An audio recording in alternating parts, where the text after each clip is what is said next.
Another thing going on here with a piece of property. Let me show this. A piece of property that is part of this back here, and it has that right there. It's a piece back there, and not behind her, but The it goes Silver all the way Age back mill there. site, the .73 that they're declaring. Okay, now there is something called there's a people called Shepard and Miller, and they were tenants of that little piece I just showing there. They were tenants in common, not owners. And then what happened is that Bob Boland said he sold that to Christian Lovely Christian Lovely. and Mary Jane Lovely. Okay. But then on book 634, page 165, it then returned and became Bolo, which is Robert Boland's property, and all of a sudden Mary Jane Lovely signs it as manager for Robert Boland. He never sold it to him. So there's a paper that showed that he sold Same property. He sold that to them, but then there's another paper that said that he never did, and he becomes the manager, signed by Mary Jane, who is the manager of Bolo. Bolo, Yeah. which is Robert Boland's company. Yeah. And that property, when she signed it as manager, it put Ralph E. Shepard and Gerald L. Miller as tenants in common. Now, how do you call this proceeding here? So it still belongs to Robert Boland, who's using a city council position for his own private interest to sell his property. On 2448 belongs to Robert Boland. Silver Age Mill site belongs also to Bolo, which is Robert Boland's company. So all this is false. Yes, Glenn, Ralph. Well, you have to be careful when you say belongs to him. It appears to belong to him, but it's a false. It's a lot of documents are contradicting themselves. So you said something a little while ago. This how you call all these? It appears to belong to him. How you call these? All this that is going on is using what in false? He's using a city council position for his own private interest. He wants to sell his property. That is not his.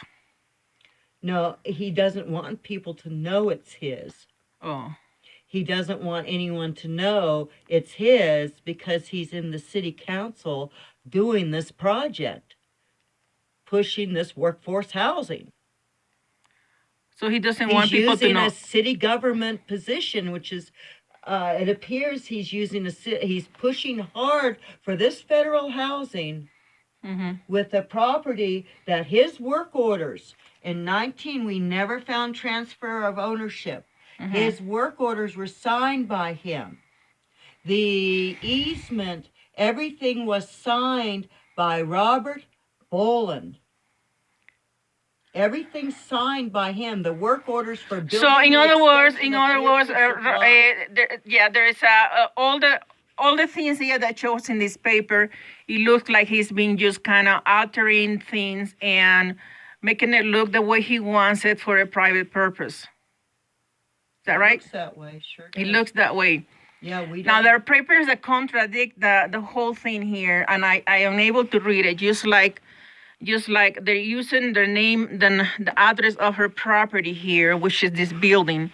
They're using her property's name, address, to place Riverbend's project, and this belongs to you. They're using like it does. There's nothing in here. They're capable to take the whole thing, and in other words, they're using a false address. And they just did a survey.